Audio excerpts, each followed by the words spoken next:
What was the main topic in this year? Well, interestingly, just over the last few years, there have been so many of these meetings, and top of the list was always climate change. Top of the list was COVID in recent years. And of course, top of the list has always been restructuring the global economic order and essentially reorganizing society from top to bottom. Well, this year, the top issue was Donald Trump, President Trump of the United States, and Greenland. And he essentially hijacked the entire economic and political agenda of the World Economic Forum in a way that I've never seen in my 15 years of following what Davos and the World Economic Forum have been up to. It's unprecedented.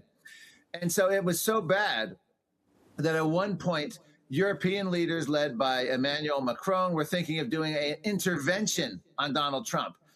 They were going to have all these world leaders pull him aside in a room, very similar to like a drug interdiction when someone's an addict and you're going to whisk them off, to a drug addiction, to a treatment center. Well, they were going to sit Donald Trump down and try to talk sense. They were just in an absolute panic. Well, it turns out President Trump shows up. He sort of backed down, the idea of forcibly taking Greenland. But his masterclass of political timing and strategy paid off because the whole meeting was dominated not only by Donald Trump, but by his cabinet. You had Scott Bessent, his Treasury Secretary, go on about globalism and how destructive it's been, and the whole idea of the Western world ceding its economic development to China based on a baseless climate scare. You had his Commerce Secretary, Howard Lutnick, chide Europe for saying, why would you go net zero on climate when you don't even build your own battery? Europe doesn't even build their own batteries, and we had to rely 100% on China for all of this. And so the meeting ended up being all about Donald Trump, all about Greenland, and it was able to derail the normal, utter criminal class promotion that the World Economic Forum is known for. It looks like that geopolitics has changed, and the United States will not anymore be leader of also Europe and other countries. They're saying America first, and they are showing this, that interest of America on the first place. That means Europe and European Union, that is more important for my viewers, is going to have to take care of ourselves.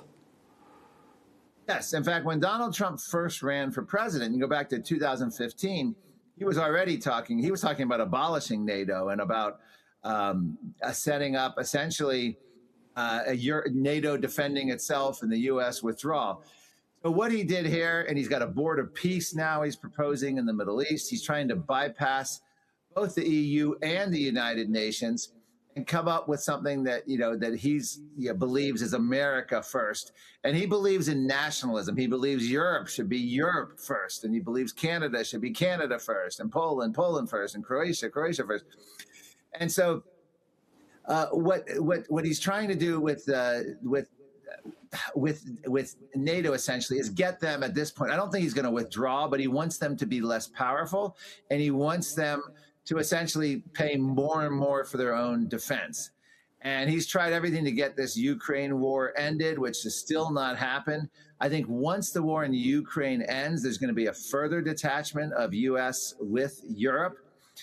And, Mark Carney spoke at Davos and gave quite a remarkable speech. It was a moment where it sort of mask off, and he admitted that the rules-based order was essentially a sham all these years. That is essentially only this new world order and essentially this alliance only worked until a powerful country, wanted to do their own interests, and then they just violated the rule. And so the idea of this idea, it was sort of a myth to begin with, that we're going to have this rules-based order and everyone's going to follow it. So I think what Donald Trump's doing is essentially basically saying, let's stop the charade. And I think Prime Minister Carney of Canada basically said, he's right. And now they're talking about forming alliances without the United States involved.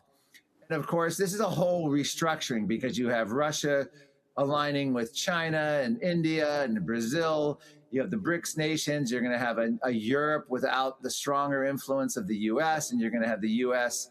trying to do the board of peace and enforce their interpretation of the Monroe Doctrine. So it's a which is going to monitor the Southern Hemisphere, and America's closer geographically. So it's very hard to tell where all this is going to come, and we all know that any international incident or war can turn all of this on top of its head. But there definitely seems to be a change from the post-World War II Europe-U.S. alliance.